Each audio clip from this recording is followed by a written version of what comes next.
Nous sommes dans cette série de vidéos sur le chapitre limites et fonctions et nous sommes page 70, là vous voyez 71 mais nous sommes bien page 70, dans la 5e partie, limites et composition, et on va attaquer avec ce petit 1, limite de la composée de deux fonctions.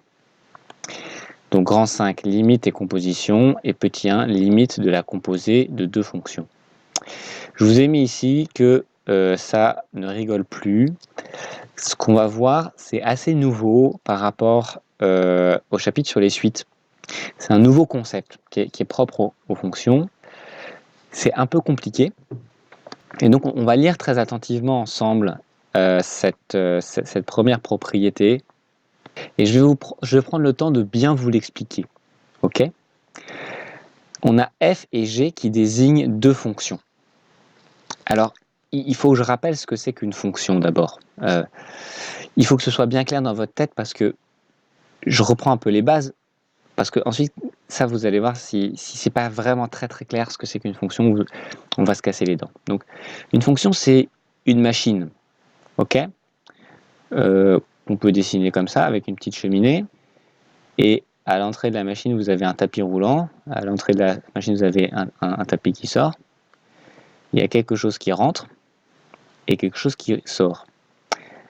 Le nom de ma fonction, il est écrit sur la machine. Ici, c'est f. Ce qui rentre, c'est un nombre x, et ce qui sort, c'est un autre nombre qu'on appelle f de x. Je peux même vous faire le x en gris pour vous donner un peu plus de clarté. Donc, si je programme ma machine avec le programme suivant, f de x, donc ça c'est le nombre qu'on a en sortie, va être égal à le nombre qu'on a en entrée, x qu'on a en entrée, que je mets au carré.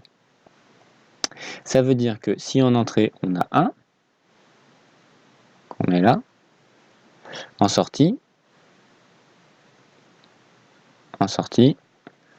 on trouvera 1 au carré égale 1. Voilà, puis vous connaissez le principe, si je mets 2 en sortie, je trouverai 2 au carré égale 4. Ok. Maintenant, on a deux fonctions. On a une fonction f et une fonction g. F et g désignent deux fonctions. Et je ne lis pas encore la propriété en même temps avec vous, mais on va voir que on peut déjà voir que ici on a g de f de x. Ce que je peux écrire comme cela. G de f de x. Qu'est-ce que ça veut dire ? Ça veut dire que on a deux machines. On a d'abord notre machine f avec quelque chose qui va rentrer dans f et quelque chose qui va sortir de f. Et ensuite, j'ai ma machine g avec quelque chose qui va rentrer dans g et quelque chose qui va sortir de g. Si j'appelle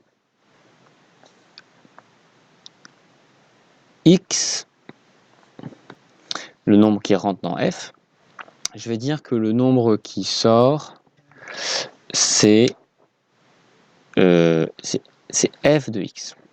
Hein, vous reconnaissez ici le schéma qui rentre. X rentre et ce qui sort, c'est un nombre qui va s'appeler f de x. Ok.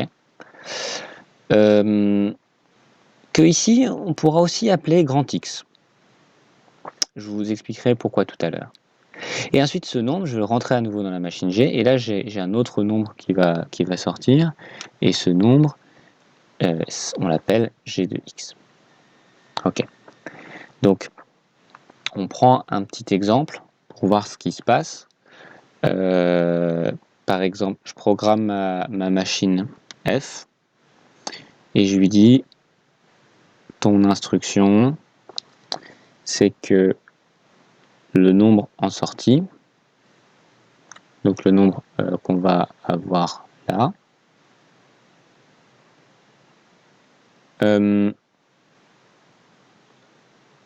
f de x, il va être égal à 5 fois x. Et pour g, je dis l'instruction que tu as, c'est que ton nombre en sortie, g de x d'ailleurs, g de x, je préfère lui donner une autre couleur. Je pense que ça aidera tout à l'heure. Si g de x si le nombre en sortie n'a pas la même couleur que la boîte, je lui donne cette couleur-là, g de x. Et donc, l'instruction qu'on va te dire, c'est le nombre en sortie. Comment on le construit? Je prends mon nombre en entrée, et je divise 1 par ce nombre-là. Donc je vais marquer 1 sur x. J'aurais pu marquer 1 sur f de x, mais ici je vais me contenter de 1 sur x. C'est le même nombre. Alors, je vais prendre quelques nombres, et puis on va voir ce que ça donne. Je prends mon temps, mais vous allez voir, ça va être utile pour la suite. Donc, je refais le même schéma en dessous. OK.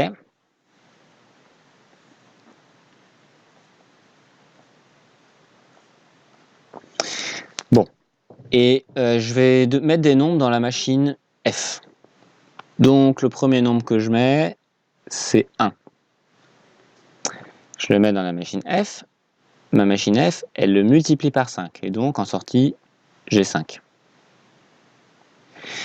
Et puis ensuite, je lui donne 2. Ma machine f, elle le multiplie par 5. Donc, en sortie, j'ai 10. Si je mets 3, j'aurai 15. Si je mets 4, j'aurai 20. Allez, un dernier. Si je mets 5, j'aurai 25. Que d'ailleurs, je vais plutôt écrire en violet pour que le code couleur corresponde bien. Pour l'instant, c'est pas très grave parce que c'est très simple, mais comme je vous le dis, ça va vous aider quand ça va devenir un peu plus compliqué tout à l'heure. Ok, et maintenant, ma machine G, elle transforme ces nombres-là en 1 sur x. Alors, 5 va devenir 1 sur 5. 10 va devenir 1 sur 10. 15 va devenir 1 sur 15. 20 va devenir 1 sur 20. Et 25 va devenir 1 sur 25. Bien. C'est là que maintenant on rentre vraiment dans cette définition-là. Ce nombre que j'ai en entrée, je peux continuer ma série, 4, 5, nanana. Vous voyez, ça c'est une série qui augmente, 1, 2, 3, 4, 5, etc. Je vais pouvoir la continuer jusqu'à l'infini. Et donc, ces nombres-là, ils ont pour limite plus l'infini. J'encadre et je mets une petite flèche là. Voilà, limite plus l'infini. Attends, je vais pas mettre de petite flèche parce que j'ai peur que vous la confondez avec celle-ci. J'encadre simplement. Bien. Maintenant, regardons ces nombres qui sont là. Comment est-ce qu'ils évoluent? 5, 10, 15, 25. On voit que cette série aussi, elle va vers l'infini. Donc, la limite qu'on a ici, c'est une limite qui va aussi vers l'infini. Maintenant, regardons ce qu'on a en sortie. 1 cinquième, 1 dixième, 1 quinzième, 1 vingtième, 1 25e. Ce sont des nombres qui diminuent. Je vous les mets en écriture décimale, si ce n'est pas clair pour vous, ça fait 0,2. 1 dixième, ça fait 0,1. 1 quinzième, ça fait à peu près 0,06. Donc vous voyez, ça diminue. 1 vingtième, ça fait... alors non, là c'est exact. Oups. 1 vingtième, ça fait... Mince. 1 vingtième, c'est... Pardon.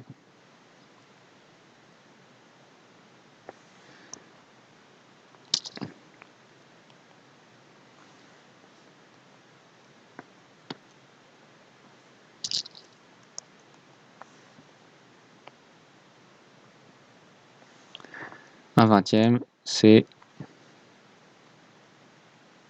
Pardon, j'ai des problèmes de tablette. 1/20, c'est la moitié de 1/10, donc c'est 0,05. Et 1/25, c'est environ 0,04. Donc, on voit que ça diminue. Et donc, si on continue cette série de nombres, logiquement, on va toujours se rapprocher de 0. Donc, la limite, ici, c'est 0. Donc, on va imaginer que ce x-là, on lui fait prendre des valeurs qui vont dans ce sens. Donc, ce x, on le fait tendre dans la direction de plus l'infini. On voit qu'après la transformation par f, on va obtenir des nombres qui vont aussi tendre vers l'infini. En même temps que là, on va aller vers l'infini, là, on va aussi vers l'infini. Donc, ici, grand X, ou f de x, je pense que je peux enlever le f de x. Okay, ou je le mets en tout petit là, juste comme ça on se souviendra que grand X, il vaut f de x, il vaut la même chose que ça, mais c'est surtout celui-là qui va nous intéresser. Donc, lui, il fait comme ces nombres-là, sa limite, ça va être plus l'infini. Hein? Quand le x, on va le faire tendre vers plus l'infini, bah celui-là, il va aussi tendre, comme ici, vers plus l'infini. Et puis là, de la même façon, on voit que quand ces nombres-là, ils tendent vers plus l'infini, la conséquence, c'est que ces nombres-là, ils tendent vers 0. Donc, ici, la limite, c'est la même qu'en bas. La limite, c'est 0.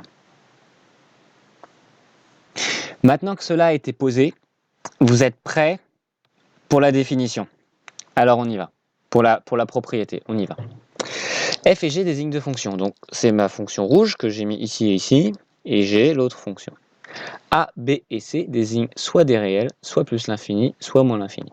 Ok? Donc, A, B et C, c'est des limites. Et en fait, A, ça va être cette limite-là. Donc, on regarde ce qui se passe. Limite de f de x quand x tend vers A. Ok? J'ai dit que ça, c'est A. Hein? Ça, c'est A. A, c'est la limite qui va vers l'infini. Ok? Donc, quand x tend vers A, ici, x, il va vers ça, vers la limite plus l'infini. Donc, quand x tend vers A, quand je passe à travers ma machine, en sortie, donc ma machine rouge, f de x, en sortie, ma limite c'est b. Et donc cette limite que j'ai en sortie, c'est ça, b.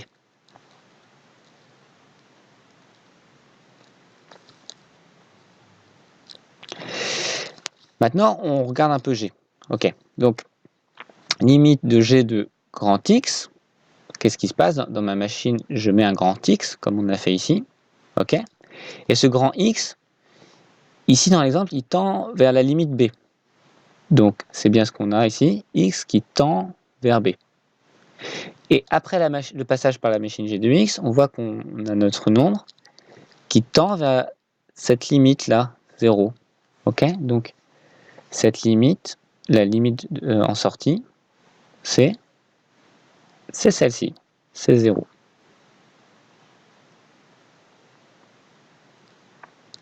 Ok, donc si je résume, ici, là, j'ai décrit ce qui se passe quand on passe par f. Et ici, là, tiens, je vais mettre la couleur rouge. Ça décrit tout ce qui se passe, la transformation par f. Ici, là, c'est ça. C'est la transformation par g. Et donc, on nous dit, si on a ça qui se passe au niveau de f et ça qui se passe au niveau de g, alors, la limite de g par f de x, donc g par f de x, Ça veut dire qu'on traverse toutes les machines d'un coup. Ça veut dire qu'on part de là, on traverse la première puis la deuxième et qu'on arrive là. Et bien, qu'est-ce qui se passe? Au début, j'injecte du X qui tend vers A. C'est bien ce que j'ai là, au tout début. Et à la fin, je me retrouve avec du C, ici. Et donc, si mon X, il tend vers plus l'infini, tout à la fin, mon C, sa limite, c'est 0. Et donc, c'est cette limite-là. En fait, ce que j'ai là, c'est je pars de mon X là qui tend vers A. Je subis une transformation par cette machine. Donc, je pars de mon X. Je subis une transformation par cette machine. Donc, cette machine, je la fais un peu bicolore. Parce que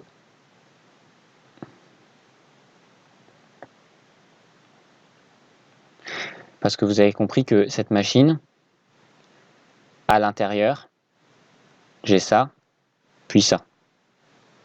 Hein, si je regarde à l'intérieur de cette grosse machine, ce que je vais voir à l'intérieur, c'est le produit, il arrive, hop, à l'intérieur, il va d'abord passer par F, ensuite, il va passer par G. Voilà, donc j'ai deux plus petites machines à l'intérieur de la grosse machine, et après, il va ressortir. Il va ressortir directement sous la forme G de X. Et si je regarde les limites, quand X tend vers A, donc c'est ce qu'on a là, A, c'est la limite vers laquelle on a dit que X y tendait, alors je peux dire directement que la limite que je vais avoir en sortie, c'est la même, ici, c'est 0. Voilà. Je m'arrête là pour cette vidéo sur le grand 5. Donc, on a vu ça, la première partie du grand 5.